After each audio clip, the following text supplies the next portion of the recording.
We shall fight on beaches, landing grounds, in fields, in streets, and on the hills. We shall never surrender.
For anyone who lived through the Second World War, June the 6th, 1944, emblazoned in history as D-Day, will never be forgotten. It was the beginning of the war's end, and as the Allied forces landed in France on the occupied beaches of Normandy, the tide of history was turning against the tyranny of Adolf Hitler. Today, many thousands of visitors to this beautiful region of France walk in the footsteps of the brave men who gave their lives to liberate this now tranquil landscape. Like many people who come here, retired RAF squadron leader Colin Pomeroy has a very special reason for searching out the D-Day landing sites. His father, then serving with the 1st Battalion of the Dorset Regiment, was one of the soldiers heading the assault force fighting their way up this very beach, codenamed Gold, on that windswept June day so long ago. Returning some years later, father and son were able to share a moving experience, and it is a pilgrimage that Colin has made on a regular basis ever since. As a military historian, the D-Day landings are of particular interest to Colin, making him an ideal guide for this programme. But but the fact that he also has such a personal connection with his subject is most definitely an added bonus. When you first encounter the beaches of Normandy, it's hard to imagine the sheltered expanses of golden sand as anything but perfectly peaceful. Known as the Côte de Nacre, which translates as the Mother of Pearl Coast, there's a timeless beauty lingering here that makes it beyond belief that the bloody battles of the D-Day landings took place along this shoreline. However, before setting out on this incredible journey to visit the most significant locations, we do need to pause and enjoy the magnificent view as we set the scene.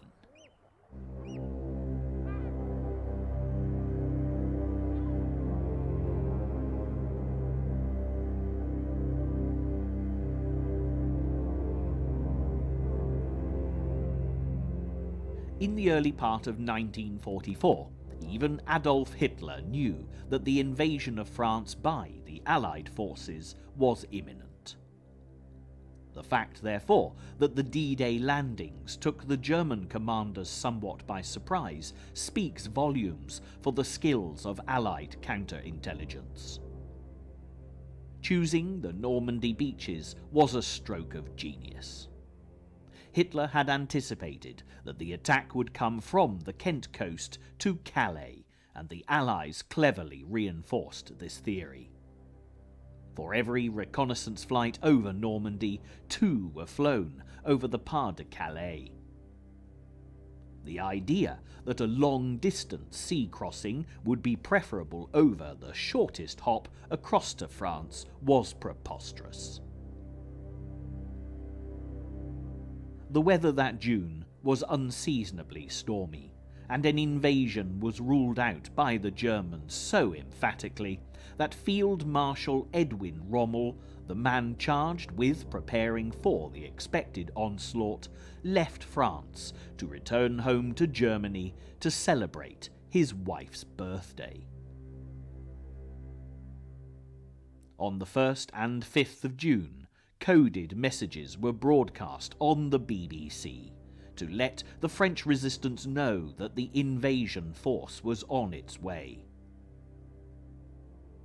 The lines, "The long sobs of the violins of autumn," and "Wound my heart with a monotonous languor" were used, and although the chief of German intelligence had been tipped off as to the significance of these words, Rommel's staff dismissed the broadcasts because they refused to believe that the Allies would announce their intentions over the radio. However, the German commanders were quite right in one respect. The weather was dreadful. Who in their right minds would contemplate an assault on France in such conditions? For the Allies, preparing for Operation Overlord, as the invasion plan was codenamed, had always been dependent on the meteorological reports. Tide patterns and the state of the moon could at least be predicted, and June the 5th looked ideal. But when the weather turned stormy, the Commander-in-Chief of the Allied Expeditionary Force, General Dwight D. Eisenhower, reluctantly decided to postpone. The next day was little better, and it was a tough call to make. If not the 6th of June, then it would be at least a fortnight before another attempt could be made. Would the preparations continue to be kept secret? What should happen to the thousands of men already aboard ship? Could they be disembarked, and if so, where to?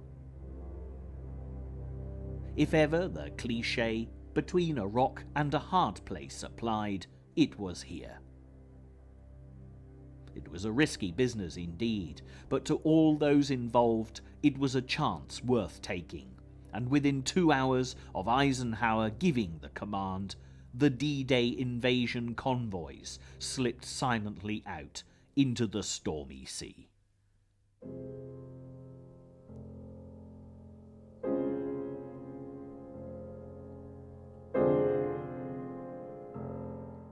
Our first destination on this tour actually takes us inland to the town of Merville, at the eastern end of the D-Day beaches.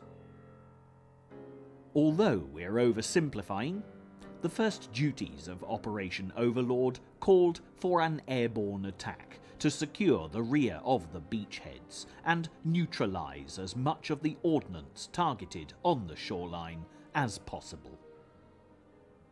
At the eastern end of the designated landing zone lay Cambe, which was under heavy German occupation. North of this city there were two strategically important bridges crossing the Caen Canal and the River Orne respectively.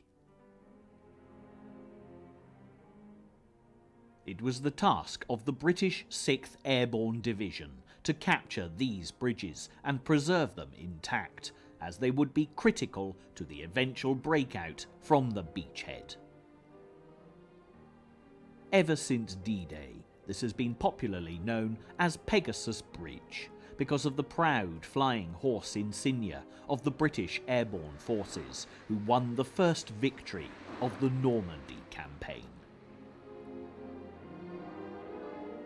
Wooden hawser gliders were towed across the channel by Halifax bomber tugs, and when on target were unhitched to descend silently into the blacked-out French countryside. Although the ground is waterlogged today, when the gliders landed here to set D-Day in motion, this was just an ordinary field. The three lectern-like memorials mark the points where Major John Howard's gliders landed perfectly on target, enabling a swift capture of Pegasus Bridge, with the element of surprise definitely a bonus for the British soldiers. For those who come to visit Pegasus Bridge today, it's been rather a contentious issue that this is not the wartime original. As the 50th anniversary of the D-Day landings drew near, the Caen authorities announced their intention to replace the bridge. Furious protests followed, as for so many veterans, Pegasus Bridge was a lasting symbol of the bravery and sacrifice made by so many to liberate France and defeat Adolf Hitler. Nevertheless, the bullet-marked original was dismantled in November 1993, with completion of the new bridge in April 94. Fortunately, the design of the bridge is pretty much identical to the old one. It's just a little wider, and so you do get a fairly accurate idea of how this place would have looked in June 1944. While here, it's well worth searching out the Pegasus Bridge Café, which was in fact the first building in France to be liberated from German occupation. A family concern, the Café Gondret, had its own way of coping with the invading Germans. Georges Gondret buried 99 bottles of champagne in the garden, rather than have it consumed by the enemy, but immediately dug it up to celebrate the arrival of the Allied forces. The café quickly became a veritable home from home for thousands of ex-servicemen, with the grateful host continuing to offer them free champagne. It's sad that although the café has remained in family ownership, a modern-day feud between the surviving relatives has resulted in periods of enforced closure. But things are looking positive at the moment for this remarkable building and all the memories it holds of June 1944. Now, just as the British troops were landing on the eastern edge of the Normandy beaches, the American 82nd and 101st Airborne divisions set off from southern England to secure the northwestern perimeter to prevent the German army counterattacking. The weather, as we've already established, was far from ideal, and with poor visibility and high winds, the paratroopers landed as much as 25 miles off course. Field Marshal Rommel had taken measures all across France to flood areas suitable for parachute landings, and also, more famously, he laced entire stretches of land with explosive stakes, the dreaded Rommel asparagus. Carrying heavy packs and ammunition ready to attack the defending Germans, many of the off-course airmen drowned where they fell, swamped under the weight of their own kit.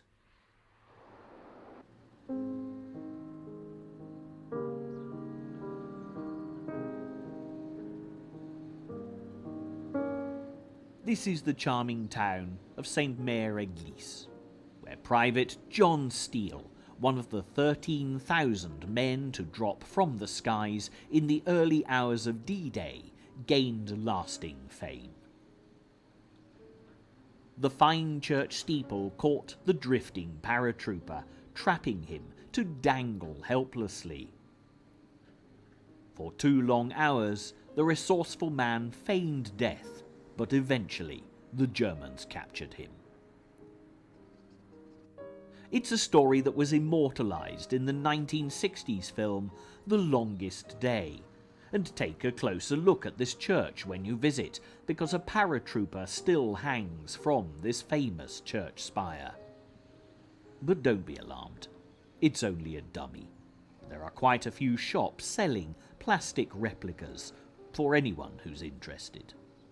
The stained glass windows of the church are worthy of note, poignantly depicting scenes from the D-Day landings.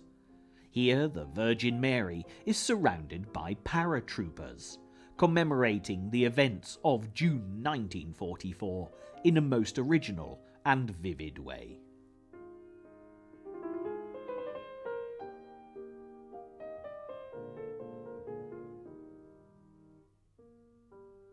From Sainte-Mère-Église, it's just a short distance to the first of the beaches we'll be visiting on this tour.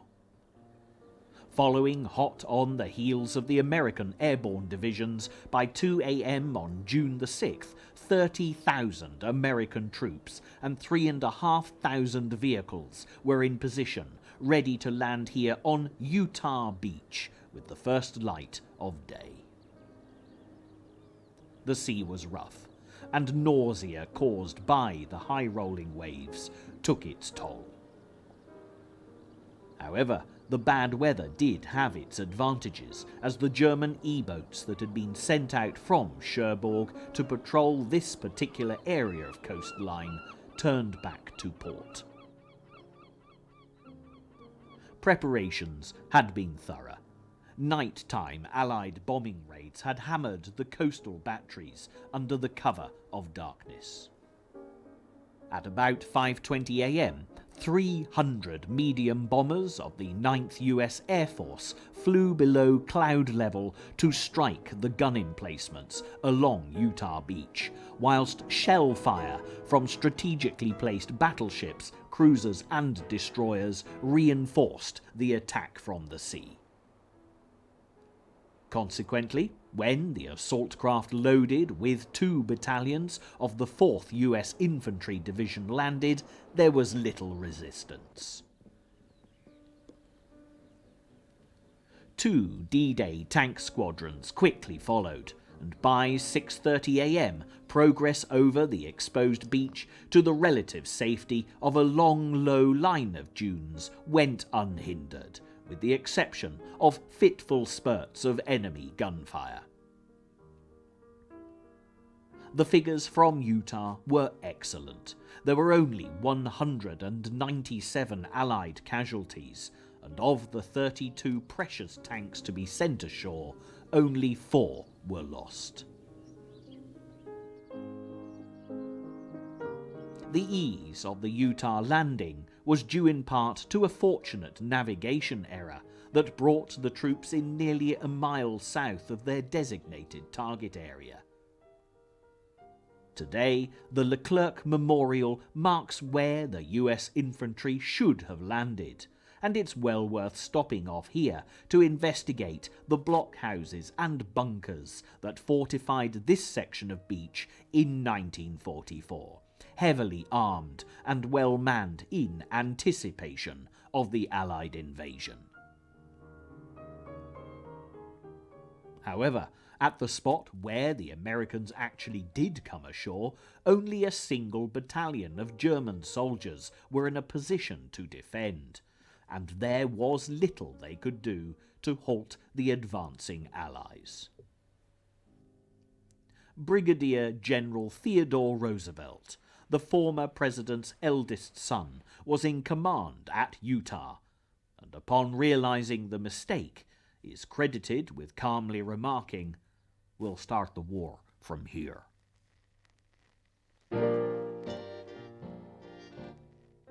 There are a striking number of D-Day monuments at this historic beach location, including the milestone marker 00, denoting the beginning of the 4th Division's Liberty Highway, which runs all the way to the German border. Each kilometre of the hard-fought distance is commemorated with a numbered marker, so keep a lookout for these distinctly shaped signposts. The Utah Beach Landing Museum is also a popular destination for veterans of D-Day and tourists alike. The panoramic view of where the American forces landed is magnificent. The beautifully preserved Sherman tank is a real treat, and the prominently displayed landing craft is a stark reminder of how uncomfortable conditions would have been out at sea for the troops embarking on the last leg of their hazardous journey. Make sure you look out for the cafe opposite the museum as well. This is a real mix of old and new, despite being built out of a typical disused German bunker. It's in fact an up-to-the-minute internet cafe with the very appropriate web address www.leroosevelt.com, in honour of the philosophical brigadier general who quite literally began the liberation of the Normandy beaches from here. Visiting Utah Beach is an exhilarating experience, and before moving along the coast in a southeasterly direction towards Omaha Beach, the second American landing point, our journey takes us to a very sobering location.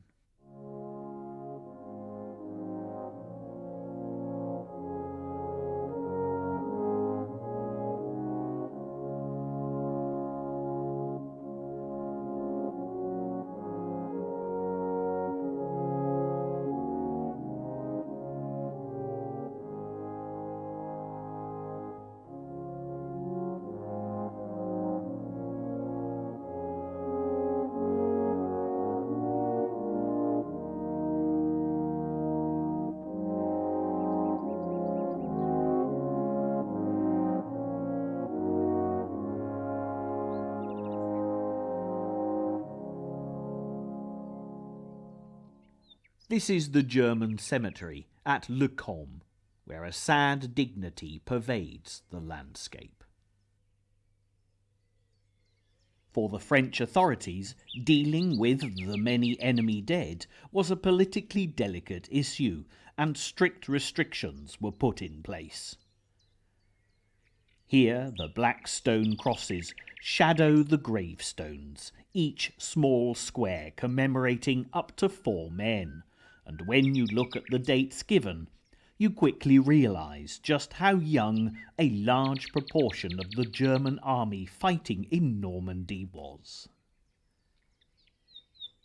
The majority of those buried here fell between D-Day and August the 20th, 1944, and more than 21,000 German soldiers lie beneath this hallowed ground.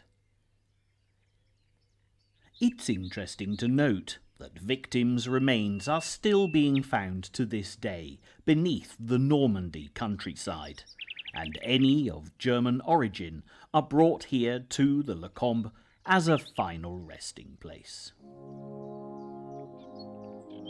The scene is dominated by Cambe's central mound, where 207 unknown soldiers lie alongside 89 identified bodies. Teutonically solemn, the huge black cross at the summit is flanked by two figures who represent parents in mourning, and for present and future generations, whatever their nationality, this is a truly thought-provoking memorial that is far more a celebration of peace than it is a glorification of war.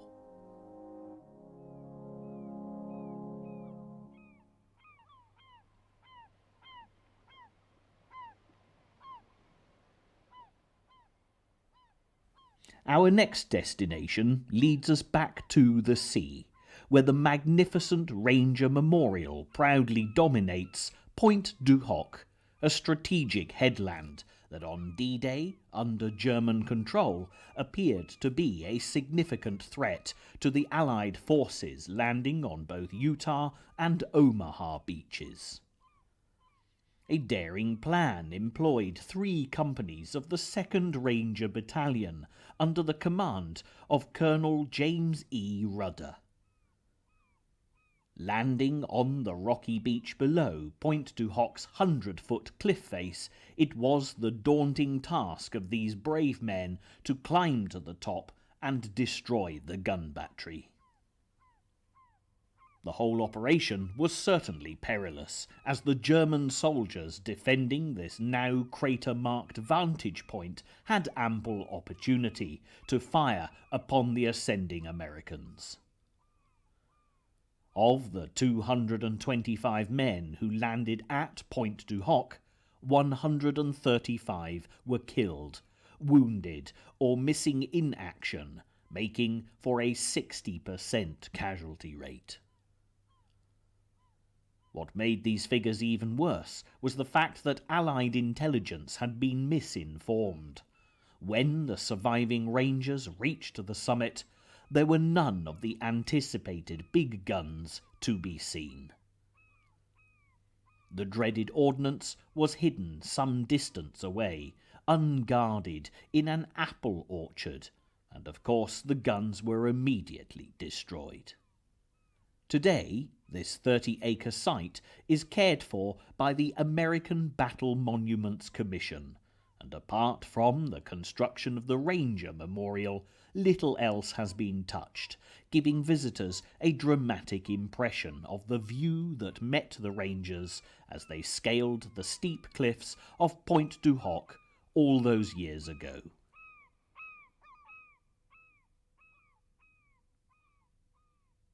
If Allied intelligence is criticised with the benefit of hindsight over Point du Hoc, then it can be equally questioned about what happened here at Omaha Beach.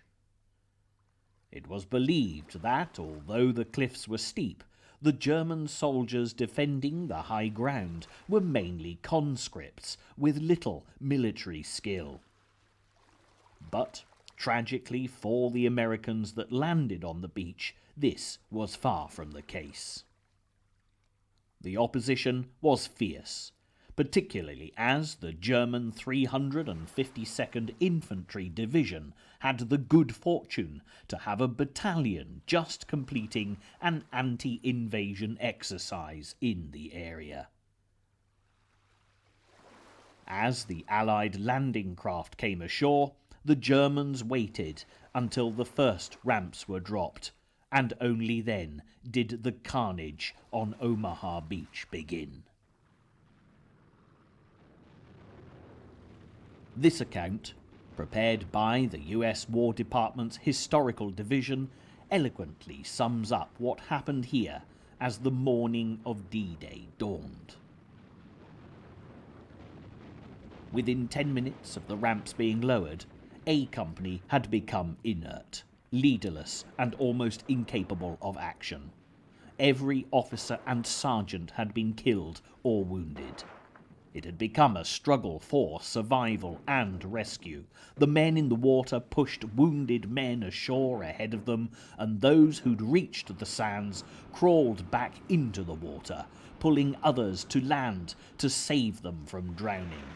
In many cases, only to see the rescued men wounded again or to be hit themselves. Within 20 minutes of striking the beach, A Company had ceased to be an assault company and had become a forlorn little rescue party bent upon survival and the saving of lives. Looking up from the beach at Omaha to the scrub-covered steep incline which the few men to survive the landing had to then face, this is without doubt one of the most awesome reminders of the heroism and courage shown by the Allied soldiers not only on D-Day, but throughout the entire course of the war. Of all the D-Day beaches, Omaha was responsible for the heaviest casualties, 5,214 dead, missing and wounded in all. It's therefore extremely fitting that high above Omaha Beach, the beautiful American National Cemetery and Memorial stands in tribute to all the Americans who lost their lives in the battle for Normandy.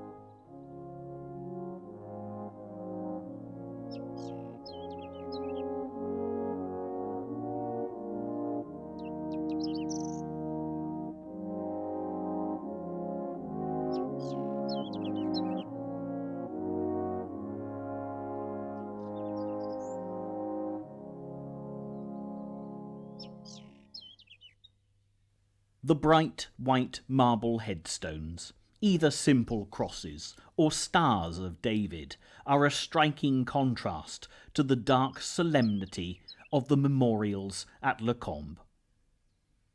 Of the 9,286 Americans buried here, 307 are unknown. However, 14,000 bodies were repatriated to the USA at the request of their families. Brigadier General Theodore Roosevelt is actually buried here, despite surviving the landing on Utah Beach. At the age of 57, he was the oldest officer to land on D-Day, and he died of a heart attack on the 12th of July.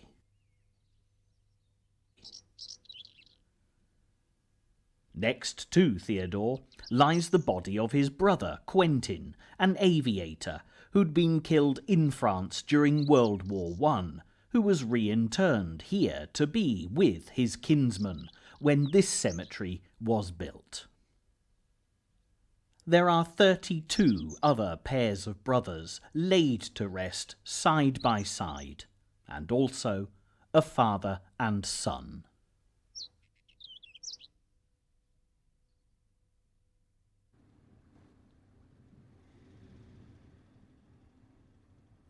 As our tour moves on, we come to the picturesque harbour at Port-en-Bessin, which marks the division between the American beaches of Utah and Omaha and the British beaches of Gold, Juno and Sword.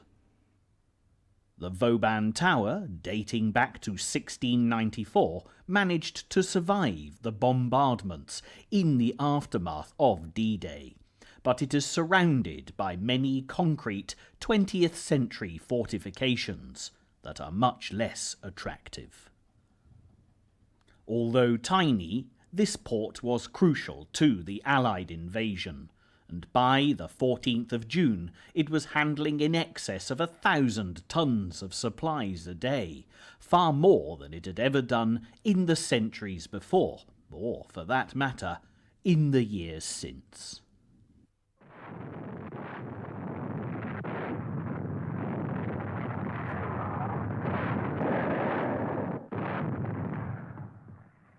From Port-en-Bessin, it's just a short distance along the coast road to the Longe Battery, which is most definitely worthy of a visit. This significant vantage point was heavily fortified by the Germans, with each of these 4 concrete casements containing a 155mm rapid-firing naval gun. Today, the guns are in various states of disrepair, and it's really interesting to explore all along this ridge. The visibility out to sea is spectacular, and it'll not come as any surprise that the Allied forces were keen to quickly neutralise the enemy firepower from Longe. It took HMS Ajax some 7.5 miles out to sea, 20 minutes to silence the guns, and it's been claimed that this first bunker contains the remnants of a gun that took a direct hit right into the barrel.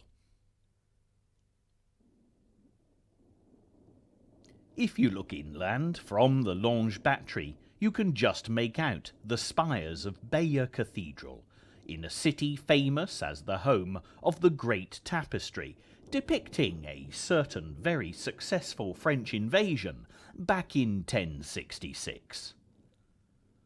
Although we're not actually taking in Bayeux as part of our tour, the Commonwealth War Graves Commission Cemetery and Memorial here is not to be missed.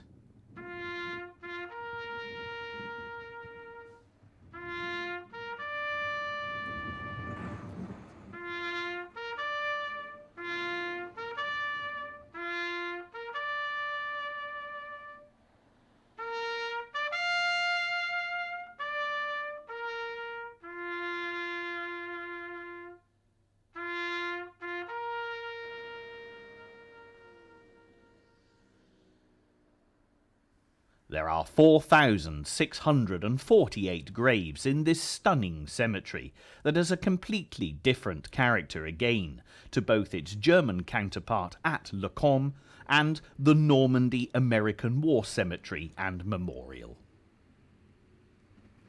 9 different nationalities are represented, although with 3,935 citizens of the United Kingdom buried on this site, it's actually the largest British World War II cemetery in France. Across the now busy main road stands the Bayeux Memorial to the Missing, which was designed by Philip Hepworth. The names of 1,805 missing Commonwealth service men and women are listed and commemorated in elegant style. The Latin inscription translates as, "We, once conquered by William, have now set free the conqueror's land." A very apt remembrance in Bayeux, the first French city to be liberated by the Overlord forces.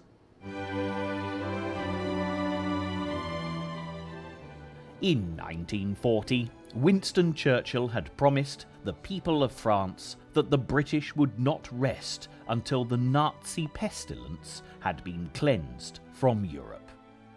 He'd assured the occupied French nation that the morning would come, and on D-Day, the 6th of June, some 4 years later, Churchill's promise was honoured as the Second British Army sailed for Normandy. On a beautiful, clear, chill March morning, Colin Pomeroy walks in his father's footsteps along Gold Beach. Today, the only engine sounds to be heard belong to the ancient tractors that local fishermen are using to bring their boats up the beach.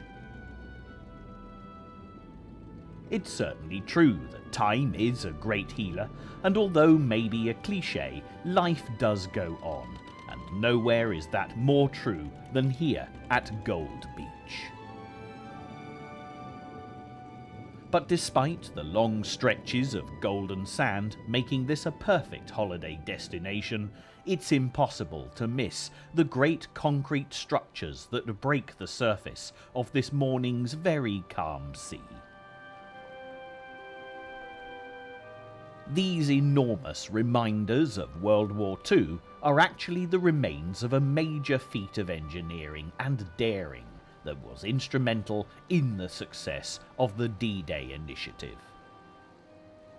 Moving up to higher ground above the lovely seaside town of Arromanches, overlooking Gold Beach, you get a much better view of the Mulberry Harbour that once stood here. In the planning of Operation Overlord, it was considered essential for both the American and British sectors to have harbours to bring in equipment and supplies as the battle for Normandy progressed. As we've already seen, Port-en-Bessin, although a very good place to start, was in no way large enough to service the entire campaign. Consequently, the idea of a floating harbour was conceived, with component parts that could be towed across the English Channel to France in the immediate wake of the D-Day landings. The concept was not only inspired, but also, as all the best ideas are, wonderfully simple.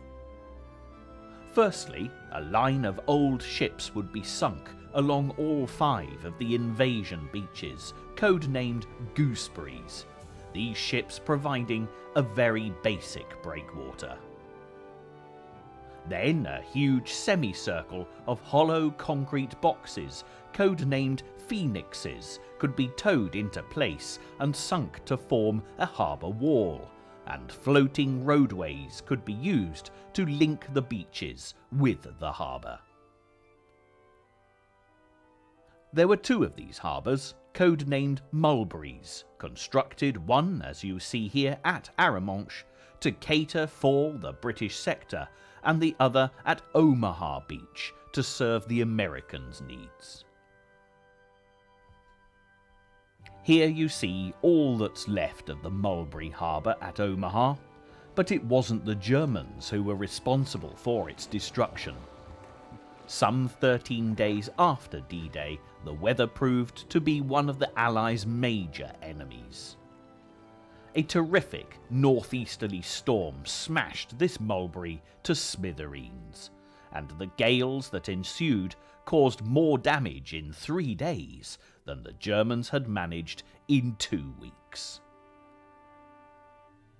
Although the Mulberry at Arromanches, nicknamed Port Winston, was battered by the storm, it remained intact, so what little could be salvaged from Omaha was taken to reinforce it.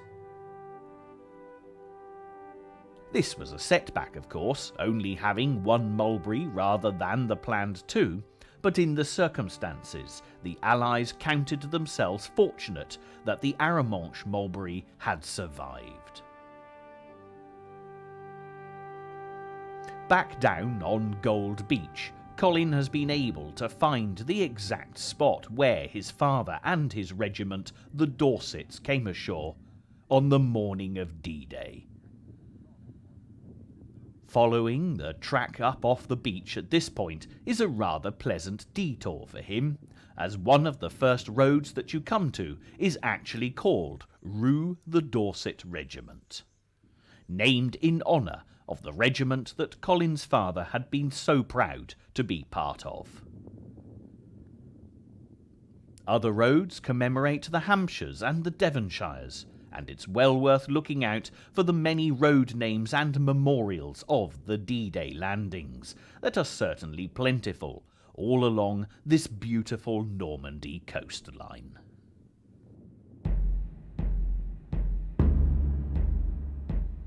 Beyond Gold Beach, we next find Juno, where the Canadian 3rd Division had been selected to lead the assault. For many people, the images filmed on D-Day at this particular location are some of the most evocative pictures from this entire campaign, treasured by war archivists the world over.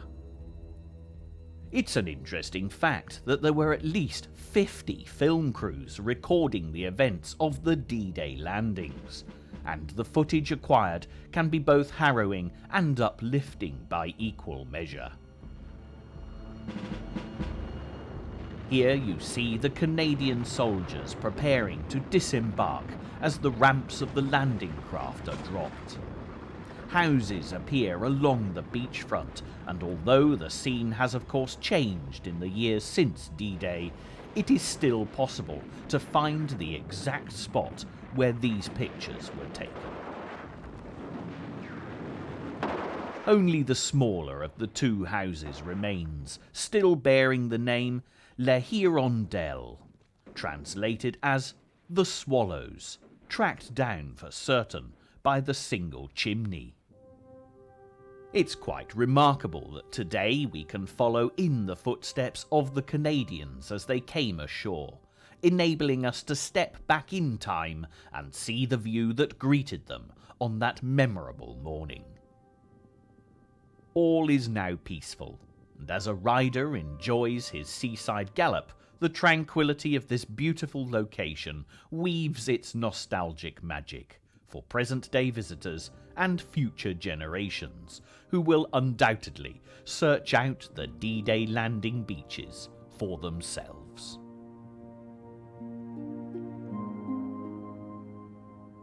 There's no great distance between Juno and Sword Beach. By the time you reach this sector, there's little along the beach to distinguish Sword to any great degree.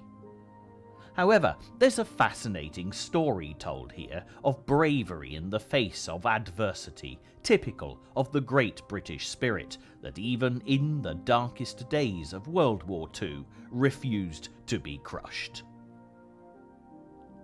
Sword Beach was heavily mined and had the most concentrated landing area of all the beaches, with a 3-mile long by half-mile deep targeted shore zone. This factor, combined with a swift incoming tide on the morning of the 6th of June, meant there was considerable overcrowding as men and machinery came ashore.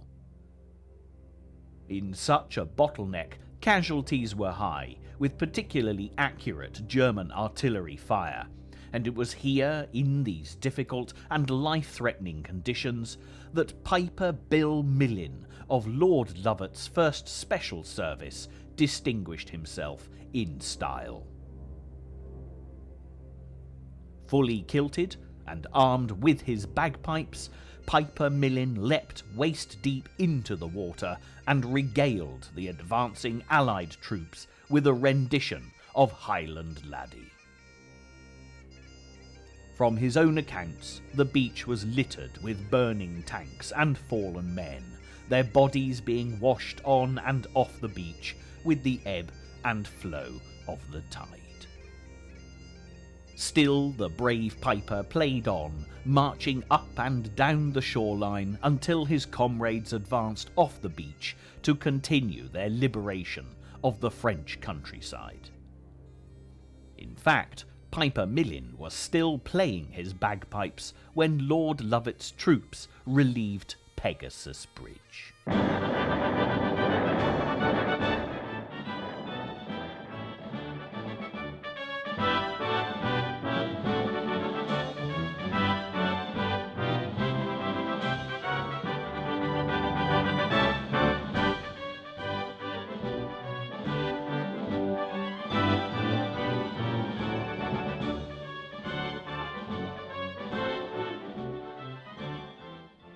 As our journey uncovering the history of the D-Day landing beaches comes to an end, the liberation of France and the Allied victory in World War II can be described as still being in its early stages. Cherbourg, the once great port at the northwestern end of the American landing beaches, was captured on the 27th of June in ruins.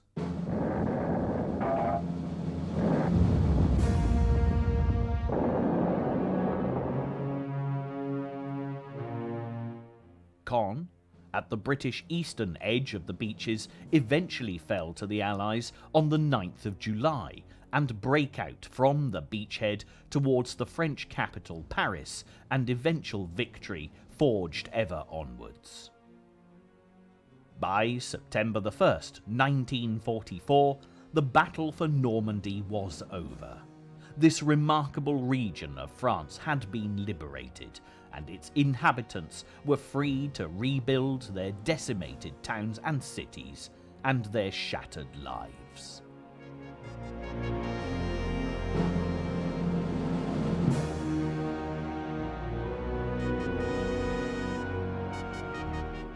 Our last destination on this tour takes us to the Merville Battery, a short distance north of Caen.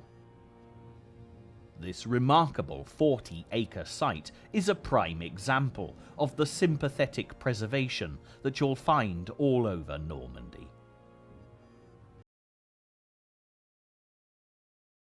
Concrete remnants of the occupation, and one of the 4 gun casements has been transformed into a fascinating museum. Much of the material on display is of a touchingly personal nature, including letters and photographs representing all sides of the conflict. Although there's none of the sombre dignity of the German cemetery at Le Combe, or the bright shining splendour of the American cemetery high above Omaha Beach, this place is every bit a memorial to those who lost their lives in the fight for freedom.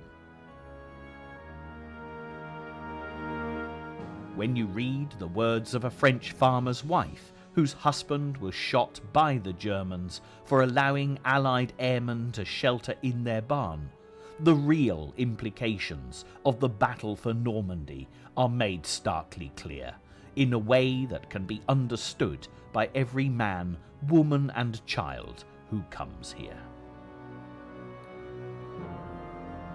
Ironically, the capture of the Merville Battery was not one of the Allies' slickest operations. For Major Terence Otway and the 9th Parachute Battalion that he commanded, the strategy employed at Merville was overcomplicated and proved to be impractical. A coordinated attack by RAF Lancaster bombers failed to take out the guns, and the man-to-man combat that was required to overpower the Germans was indeed costly. 70 men were killed or wounded, reducing the battalion by almost half, leaving 80 paratroopers to complete the task. However, despite little at Merville going to plan, the bravery and resourcefulness of Major Otway and his men certainly saved the day, and they are all remembered as heroes. It's often been said that the difference between the Allied troops and their German counterparts was most evident when the men needed to think for themselves. Hitler and his commanders' dictatorial style of leadership left little room for initiative, and events such as the storming of the Merville Battery, when the Allied soldiers were literally forced to think on their feet, turned the tide of the war, and more importantly, the course of history.